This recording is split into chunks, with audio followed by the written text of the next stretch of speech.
Il l'a aimé et respecté. Et ce qu'on a fait pendant des années, nous autres, les chrétiens, on a pris nos Bibles. Ah, toi, là, tu es témoin de Jéhovah. Regarde là, c'est ça qui est écrit, là. Pensez-vous que ces personnes-là étaient ouvertes à écouter ce que vous aviez à dire? Non. Si on veut que les gens écoutent, on doit commencer par les aimer. On doit commencer par les aimer. Est-ce que vous êtes capable d'aimer des gens ordinaires, des gens qui sont peut-être pas de la même opinion que vous, qui peuvent même être à 20 lieues de vous autres, hein? Au niveau pensée. Mais que vous allez vous dire dans votre cœur, moi, je veux le gagner pour Christ. Et comment je peux le gagner pour Christ? C'est de l'amener d'une étape à l'autre. Si c'est un athée, ben, je vais l'amener à croire en Dieu. Comprenez-vous? Je ne demanderai pas de faire la prière de repentance.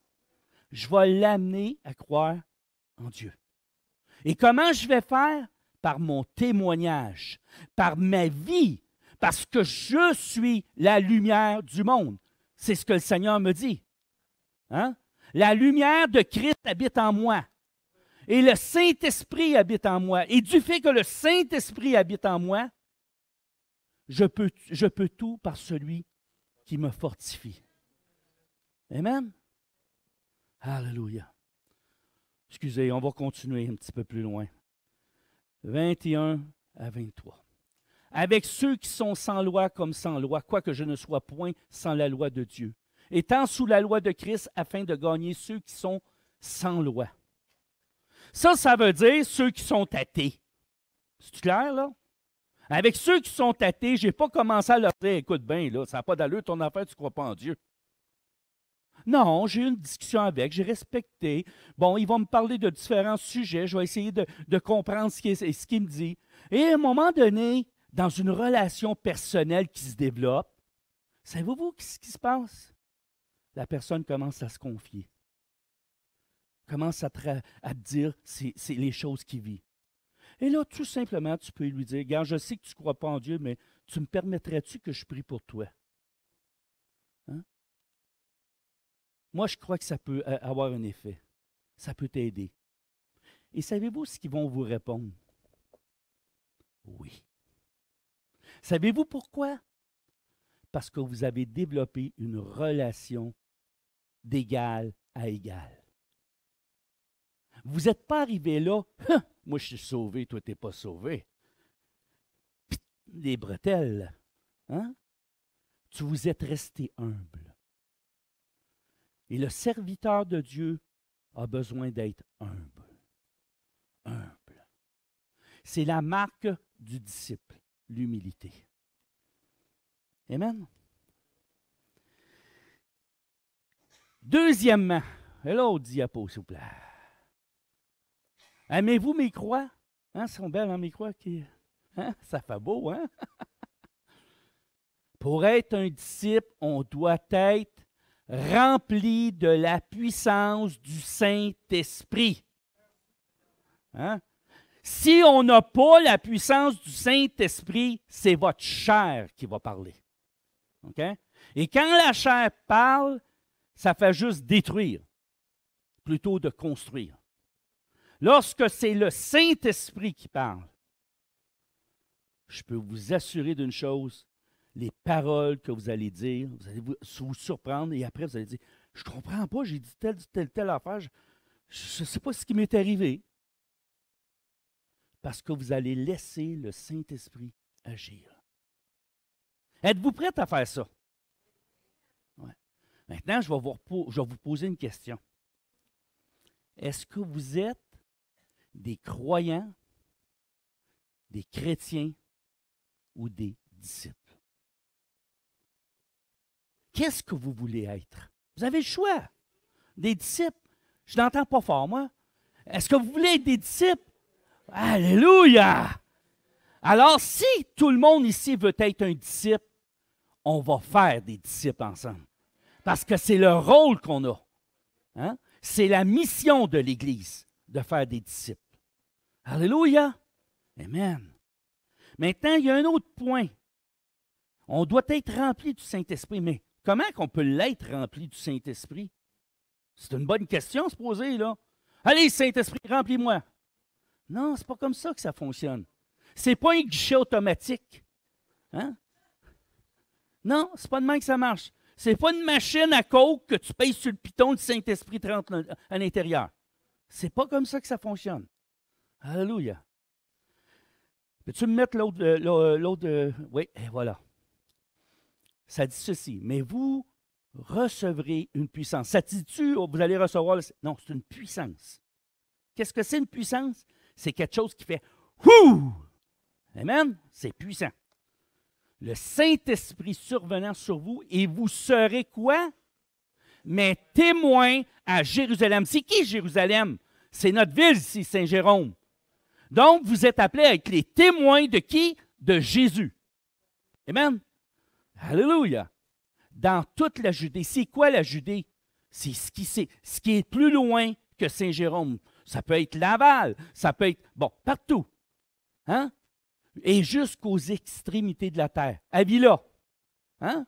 Au Burkina Faso. Hein? Ces petits-enfants qui sont là, ils entendent parler de Jésus.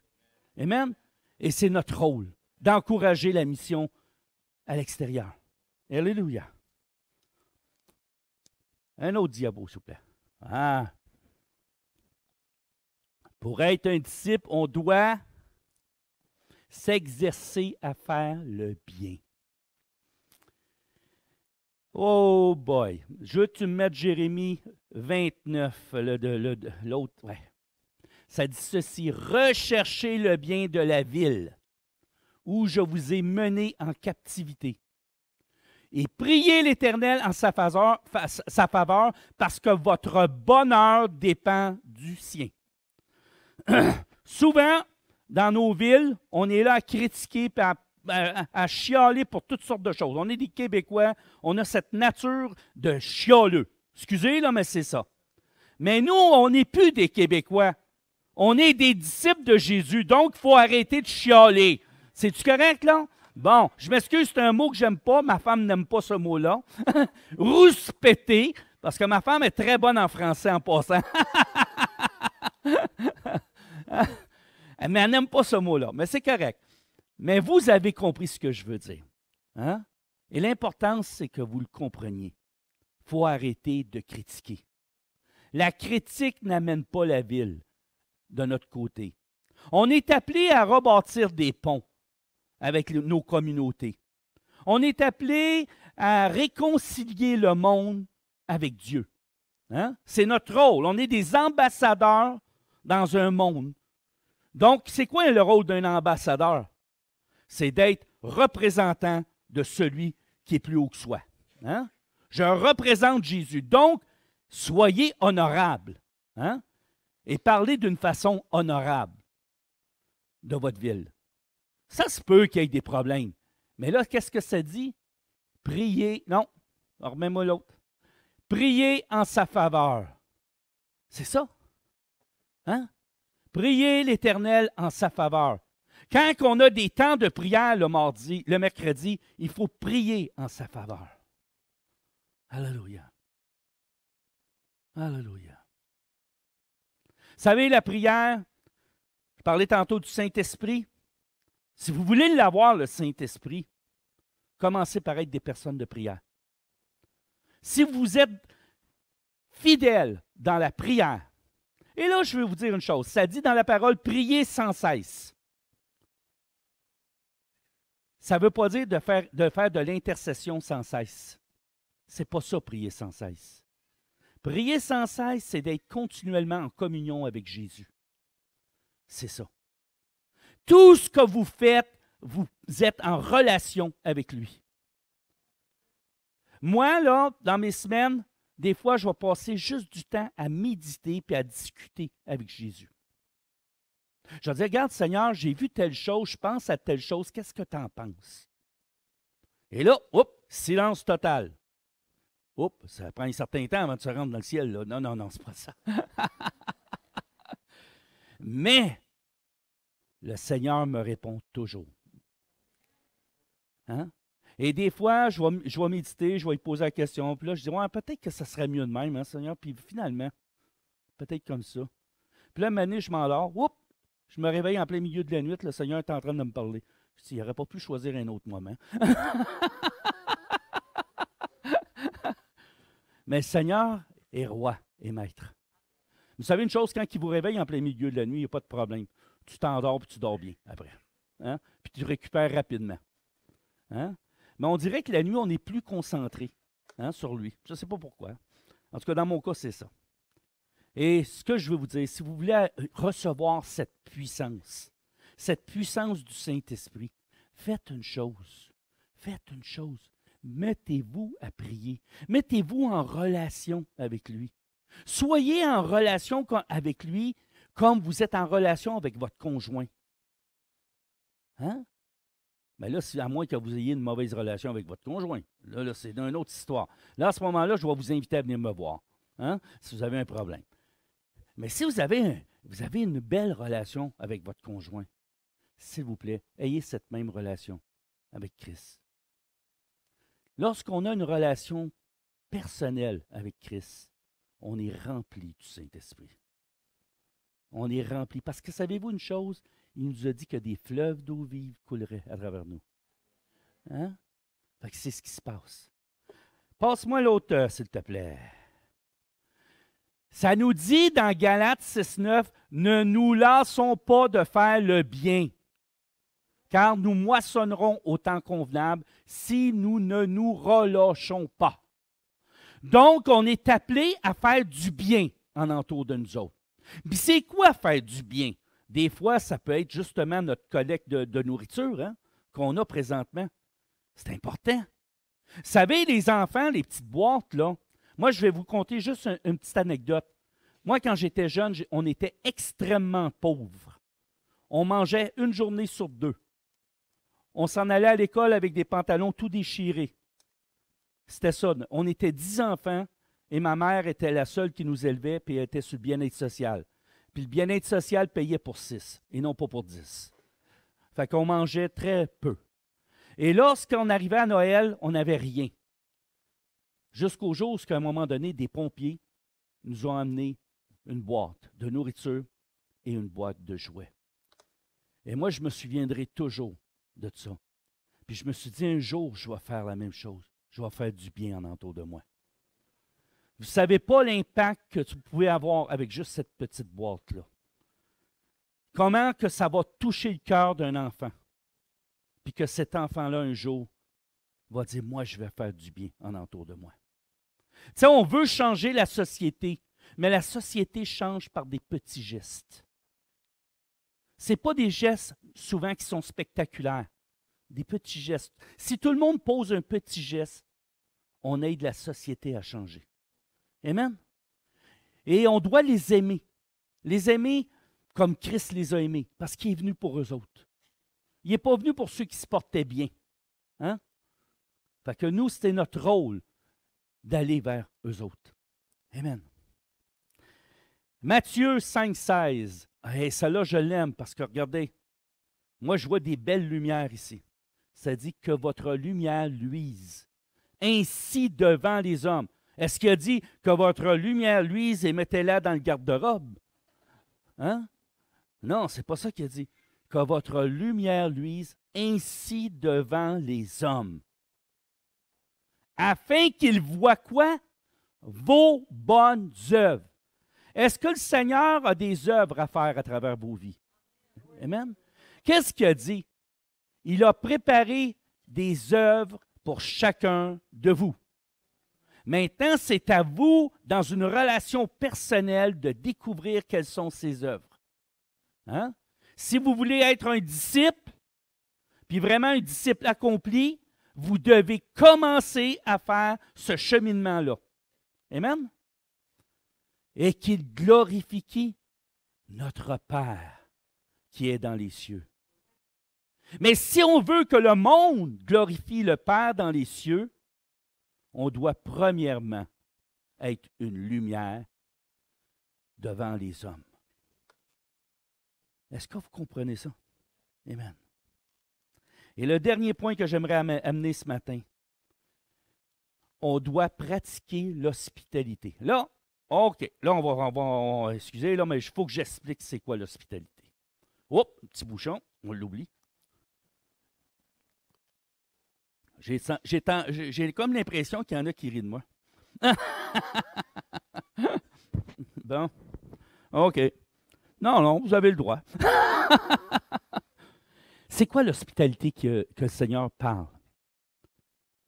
Il nous parle d'hospitalité. L'hospitalité, ça peut être... Est-ce qu'il y en a qui connaissent leurs voisins vraiment? Hein? Oui.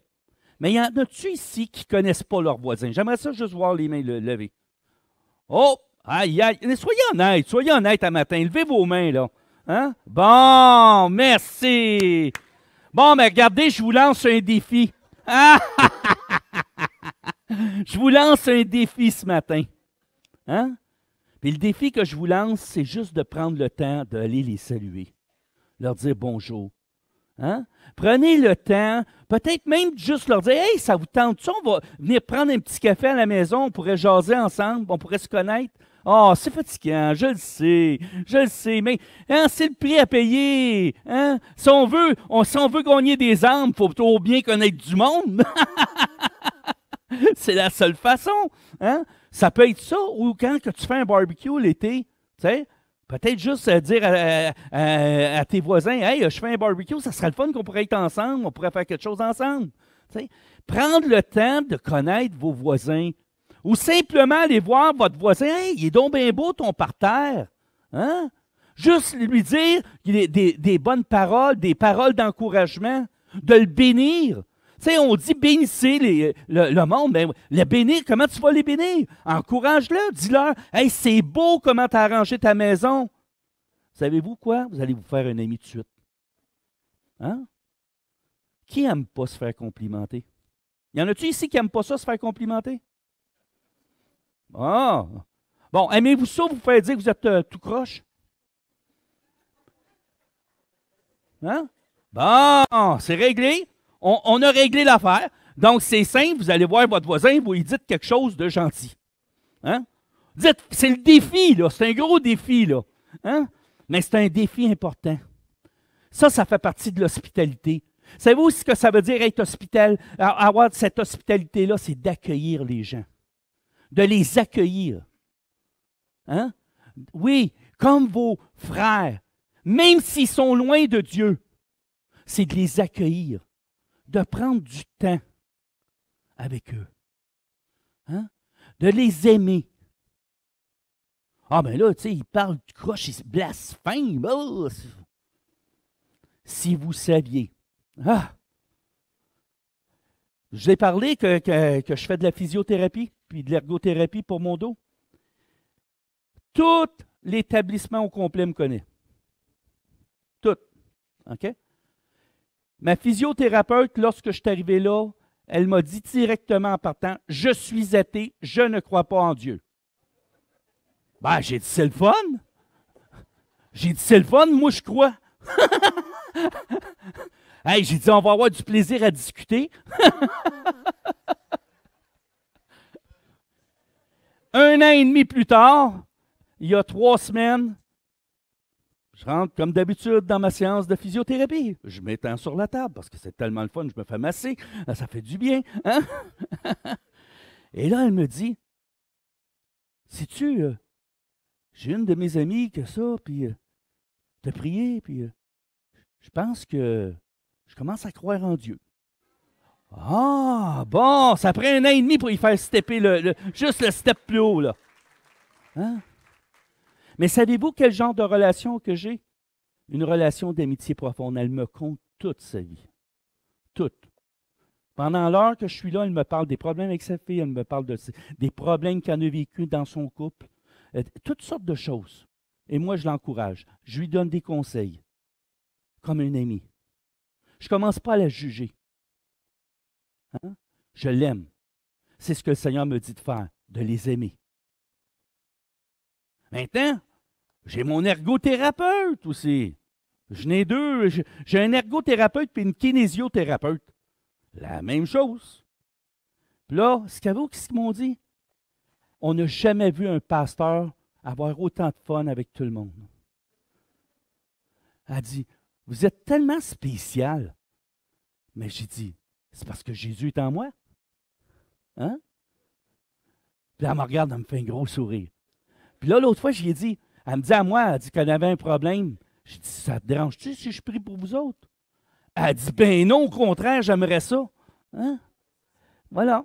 Ça commence par des petits gestes d'amour. Je les ai accueillis dans ma vie et il y a quelque chose qui se passe. Peut-être que j'en verrai jamais les fruits personnellement, mais ça m'importe peu parce que le Seigneur me dit de semer pour le royaume de Dieu. Il n'a pas dit de semer juste pour ACN. Hein? Non, on sème pour le royaume. Quel que soit le résultat, les résultats ne nous appartiennent pas. Amen? Les résultats appartiennent au roi des rois. Amen.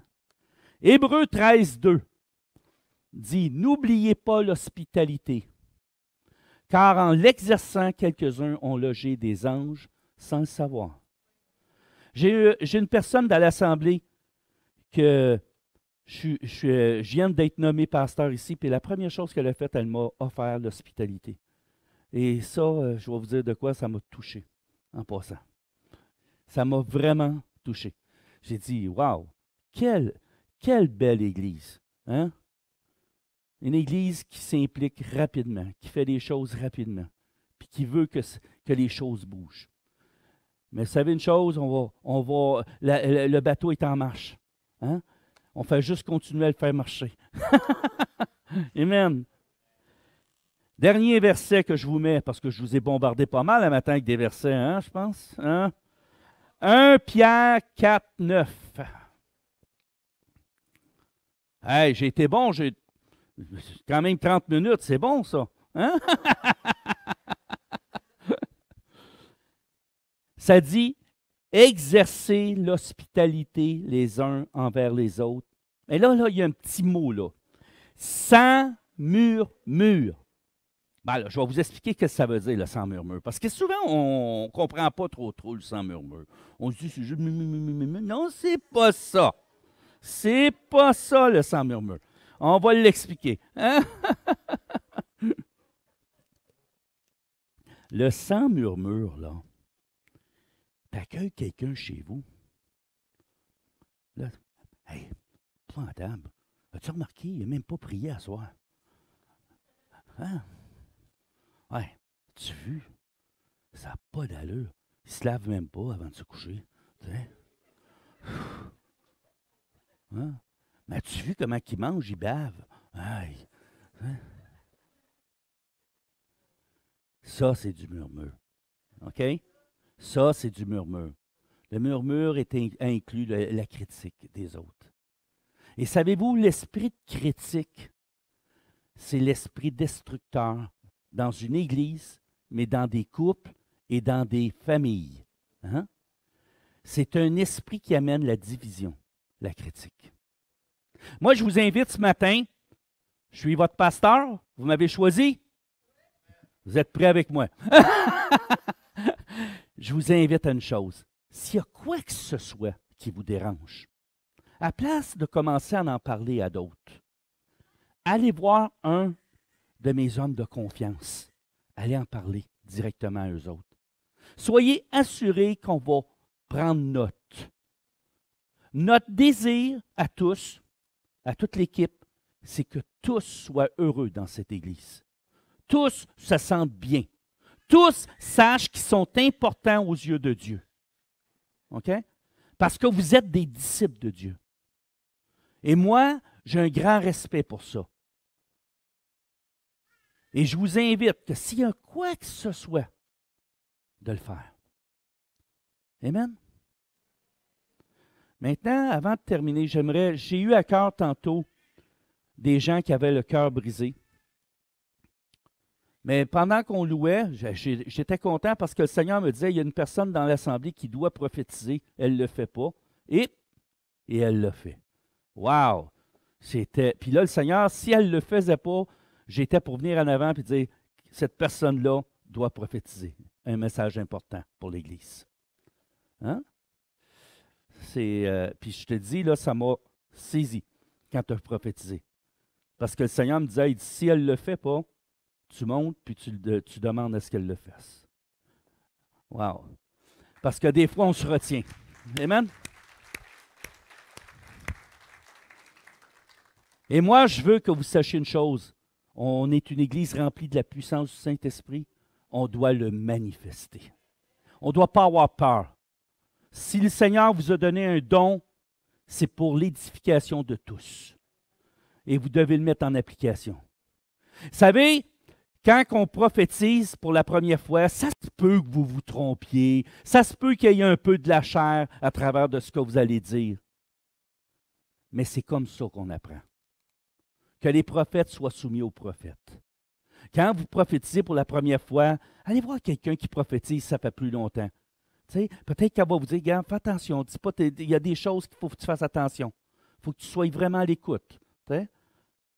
Moi, vous savez une chose, je suis rendu au point là, que quand que je prophétise, le Seigneur me donne un mot. Moi, je dis gentil, un mot. Au moins, il m'en donne un. Hein? Et là, il me dit, rouvre la bouche. Bon, ben, c'est fait. C'est comme ça que ça fonctionne. Hein? C'est de faire confiance. C'est qu'on apprend à développer une confiance en Dieu. Vous savez, le don de prophétie, c'est un don qui nous aide à grandir spirituellement aussi.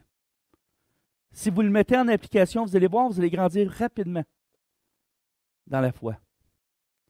Puis c'est important que si vous avez un don de prophétie, d'être des gourmands de la parole.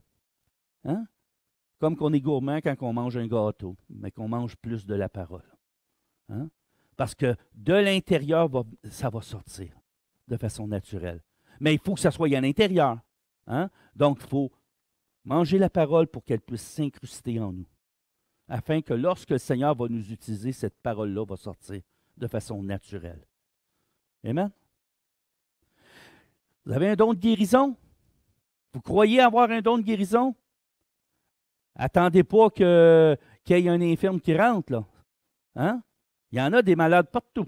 Hein? Donc, il faut que vous mettiez en pratique votre don. Allez imposer les mains. Mais ne le faites pas de façon précipitée. Priez avant.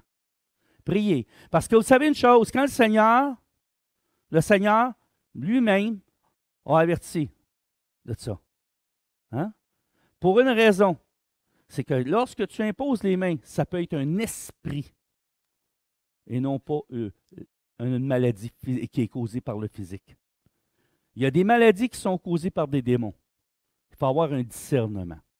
C'est pour ça que Paul nous dit de ne pas se précipiter pour imposer les mains. Donc, c'est encore là, quand tu as un don comme ça, tu apprends de d'autres qui ont manifesté ce don-là plus souvent. Vous avez des hommes, je vous l'ai dit, j'ai des hommes de confiance ici. Vous voulez apprendre, allez les voir. Ayez pas peur. Puis c'est pas parce que ça fait 20 ans que tu n'as pas rien fait dans l'Église que tu ne peux pas faire quelque chose aujourd'hui. Hein? Dieu utilise le plus petit au plus grand. Hein?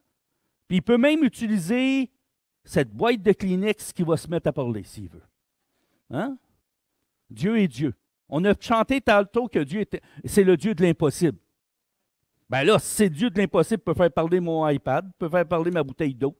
Hein? Il peut faire ce qu'il veut. C'est Dieu. Hein? Regardons-le comme ça. Maintenant, ce matin, moi, ce que j'aimerais faire, je veux encore vous poser cette question-là. Parce qu'elle est tellement importante pour le restant de votre vie. Êtes-vous des croyants, des chrétiens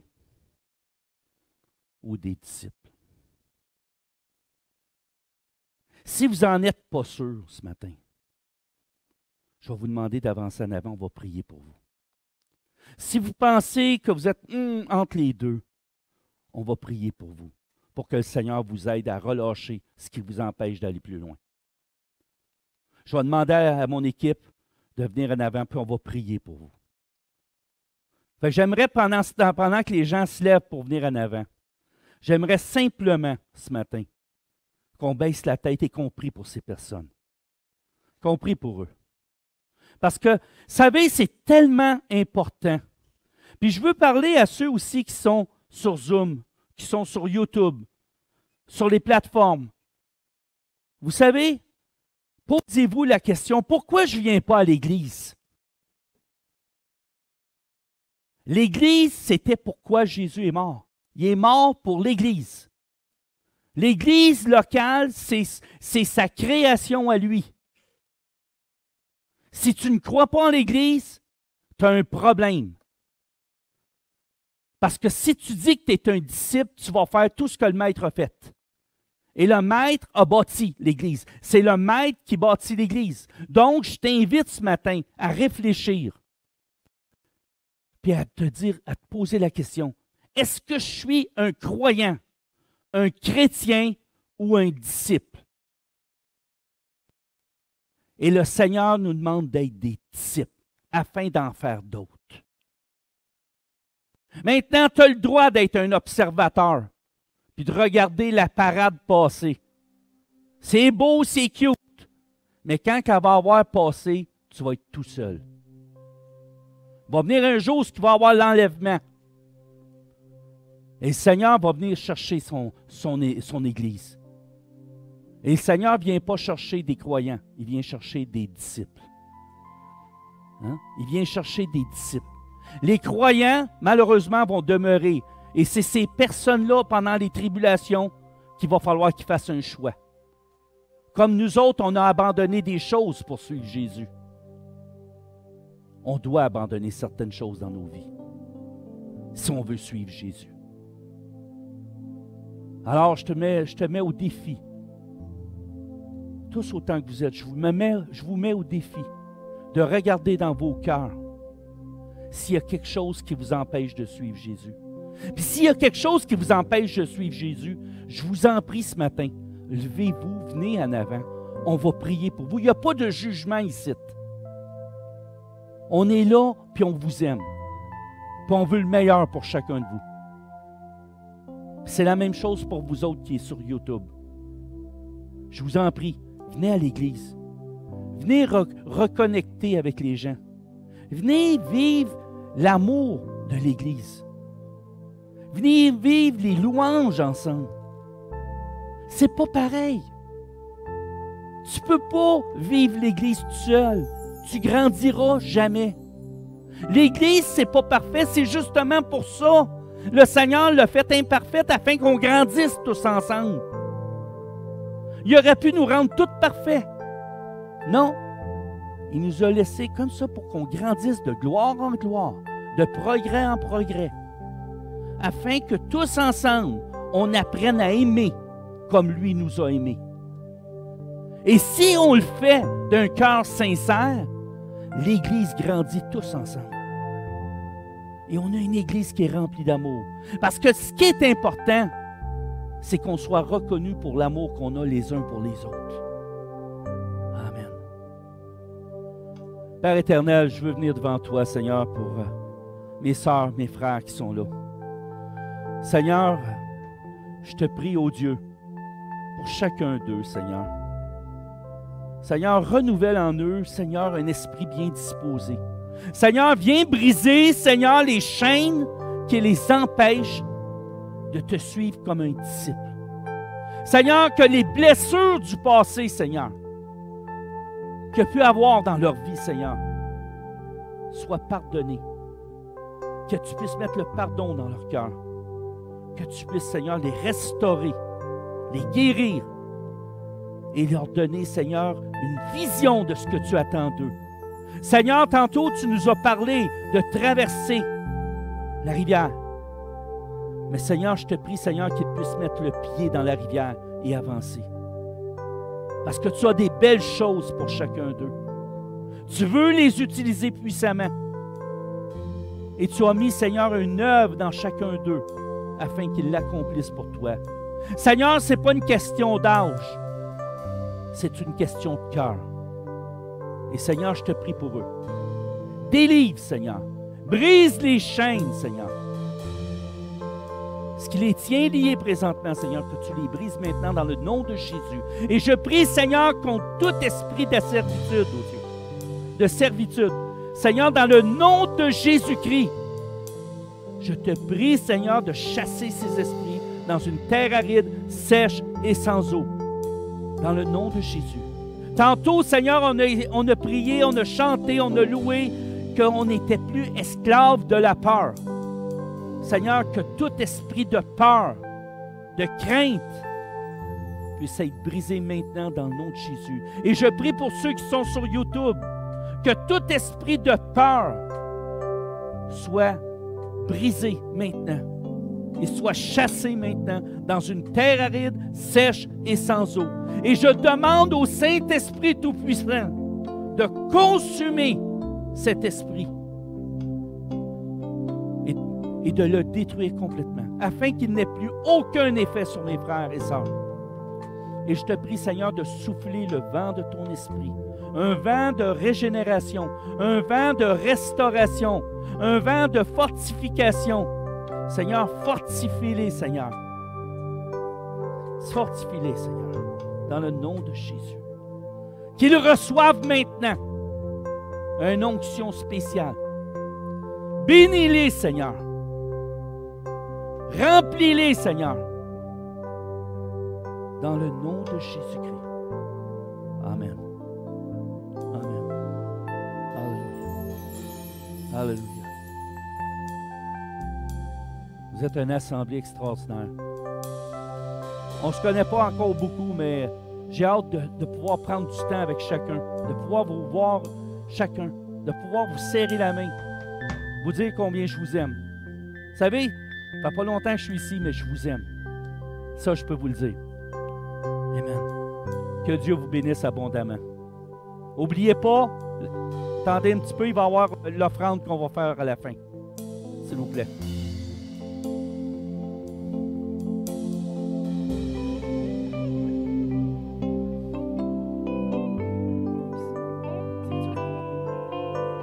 Ouais. C'est pour ça que je le mets en arrière, parce que tu l'as toujours des... Ah, il l'a toujours.